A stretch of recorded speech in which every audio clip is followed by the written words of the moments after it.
O Dia das Crianças já passou, mas às vezes a gente está movimentando a nossa vida pela nossa criança e não pela fase adulta, né? E muitas vezes também a gente não se identifica com um ser adulto, então a gente vive muito, né, dentro de uma crise de não adultecer, não mate a sua criança. Então, na verdade, vivemos o conflito entre sufocamento, né, onde você mesmo se fere, e desse lugar que você começa a se ferir, né, que você começa a se sufocar, a vida te entrega também dessa mesma sensação que você vai nutrindo a si mesmo. Olha que bizarro, né? E eu tô já abordando aqui esses assuntos. Meu nome é Alexia Magalhães, hoje eu sou terapeuta e facilitadora, mas eu também sou uma pessoa que veio aí de uma família desestruturada. Eu acredito que eu tenho muito para poder ajudar. E eu resolvi fazer esses vídeos para trazer assuntos que a gente pode tratar na terapia, mas também que eu gosto de ensinar, que eu quero poder iluminar outras mentes, assim. Esse é um dos meus objetivos. Minha carinha tá um pouquinho inchada, porque vocês acreditam que saiu 2 aftas aqui na minha boca? Acho que é alguma coisa do meu estômago, assim. Então, vamos que vamos, porque é isso. O corpo tem muitas coisas, mas a gente precisa focar no que faz tudo se movimentar, que é a nossa mente e as nossas crenças. Então, antes de mais nada, eu acho muito importante a gente começar a pensar até que ponto estamos nos acolhendo a nossa criança, até que ponto estamos escolhendo viver imaturamente na vida, sabe? Esses dias eu vi um vídeo, talvez eu possa abordar isso num outro vídeo, né? Uma menina falando que ela não se sente adulta, né? Então, qual que é a sensação de ser adulto? Entende? Porque se você não se sente adulto, quem você se sente? Você se sente como a sua criança ferida? Porque assim, durante muitos anos, eu movimentei muito a minha vida pelas feridas da minha criança, entende? Por ter vindo de um lar desestruturado. Na verdade, assim, os meus pais me deram tudo de início, deram tudo pra mim, pro meu irmão de início, até os meus 10, 11 anos, mas ali na minha adolescência, dos meus 13 a 14 anos, e quando eu tinha 15 foi quando os meus pais se separaram de uma forma muito ruim, né? Porque meus pais, minha mãe e meu pai, minha mãe não queria separar, meu pai queria, então foi uma separação à força, e nisso eu e meu irmão ficamos com a minha mãe, né? E eu passei aí períodos bem difíceis da minha vida, relacionado à maternidade e à paternidade. Eu acho que eu quero abordar disso um pouco nos próximos vídeos, mas o que eu quero trazer aqui de fato é que esse lugar do trauma, esse lugar da criança incompreendida, esse lugar da criança que foi calada, esse lugar seu que foi abusado, às vezes até psicologicamente, né? Quando você percebe que você sofreu um abuso emocional, um abuso psicológico, causa em você, fala, caramba, não foi no corpo, mas registrou coisas na minha mente. Esses dias eu fiz uma sessão com uma paciente que tá chegando e ela falou assim, mãe, eu prefiro que você me bata do que você ficar me falando essas palavras tão difíceis, porque o que você tá me falando vai me marcar para sempre. Então eu preferia apanhar, que dói na hora, mas passa. Então assim, de todas as formas, quando a gente encarna no mundo, a gente tem muitas marcas, né? Marcas na mente, marcas no coração, marcas no corpo, e de todos esses registros, eles vão criando pra gente conclusões, entende? E vão criando pra gente crenças. Então a gente começa a se movimentar dentro do que a gente acredita e não do que de fato é verdade, entende?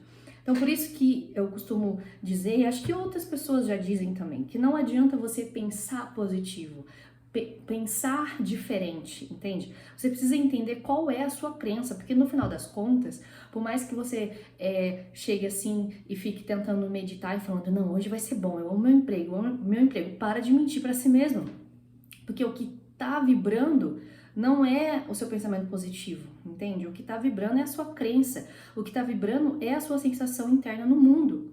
Então, muito me preocupa de perceber que tem pessoas que não se sentem adultas, entende? Talvez porque olharam para os pais e não viram neles figuras adultas seguras, entende? não sentir essa segurança do pai e da mãe. Eu acho incrível, gente. Eu já chorei tanto quando eu vejo gente que tem pai e mãe incrível. Sabe aquelas pessoas que você fala, puta que pariu, eu queria muito que fosse meu pai e minha mãe? Já aconteceu isso com vocês? Porque comigo já aconteceu várias vezes. Já me peguei assim emocionada, pensando, puta que pariu, teria sido tão diferente se eu tivesse tido uma mãe com equilíbrio emocional, se eu tivesse tido meu pai mais presente na minha vida. Quantos de nós já não fizemos essas reflexões?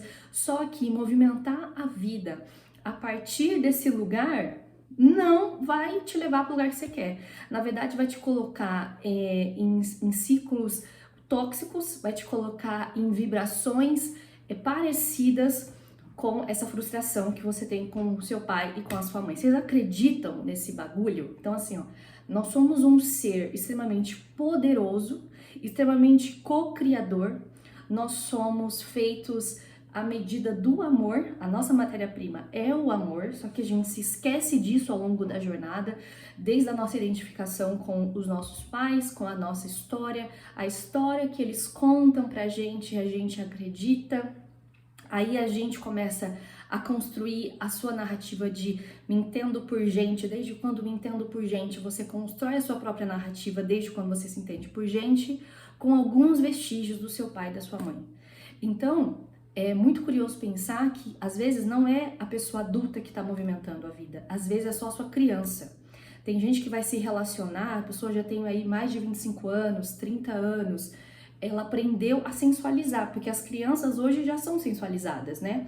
Então, é uma criança emocionalmente sensualizada num corpo adulto, mas com um raciocínio extremamente infantil, extremamente adolescente. Parece que a pessoa tá numa eterna quarta série, né? A Jojo já falava muito isso, né? Que ela percebe que a gente tá numa eterna quinta série. Só que a gente precisa entender o quanto isso é prejudicial para nossa vida. Não, e ser adulto não é ser pessoas sérias. Igual aqui eu posso estar parecendo séria, mas é que eu tô trazendo um assunto para trazer reflexão. Eu sou uma pessoa extremamente divertida, espontânea, eu rio de mim mesma, entende? Eu fiz as pazes com esses lugares em mim. Ontem, inclusive, eu peguei a minha adolescente para assistir filme da minha adolescência. Às vezes eu faço isso porque eu quero ressignificar, eu quero ver de novo como eu enxergo agora e como eu posso curar a minha perspectiva, a minha adolescente, a minha criança, porque hoje adulto, a única pessoa, o único ser capaz de te dar um novo futuro, ou melhor, um novo presente é você mesmo, entende? Só que é muito difícil fazer isso sem terapia, tá, gente? Hoje eu faço esse processo porque eu fiz terapia, inclusive eu quero voltar para minha terapeuta, porque mesmo com o conhecimento que eu me aprofundo todos os dias na minha mente, às vezes, principalmente quando eu tô na TPM, me dá um treco, assim, eu falo, gente, eu vou voltar com a minha terapia, né? Porque é muito saudável, muitas vezes, a gente ter com quem abrir as nossas ideias, entende? E é muito lindo também quando você recebe alta, é muito lindo quando você consegue fazer o seu caminho de acolhimento. É muito lindo quando você consegue achar os seus gatilhos que te fazem mal e consegue co-criar os seus gatilhos de retorno, os seus gatilhos de paz. Então não pode ter só gatilhos de ansiedade. E os seus gatilhos de paz? E os seus gatilhos de eixo? E os seus gatilhos de, sabe, de voltar para o centro?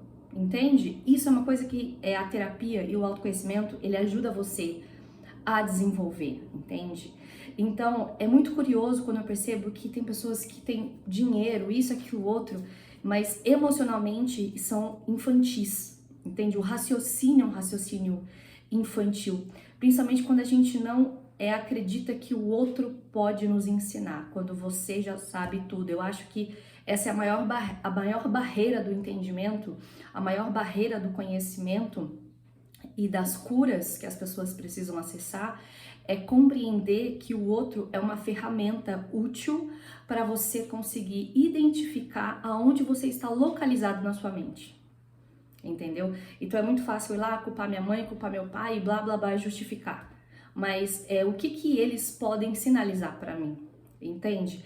E a partir de qual lugar eu posso ressignificar essa narrativa construída junto com eles e mudar de fato o ciclo da minha vida, fazer um novo caminho, parar de me sintonizar com relacionamentos tóxicos, com empresas tóxicas, com amizades tóxicas, parar de se conectar apenas nas sombras com as pessoas, entende?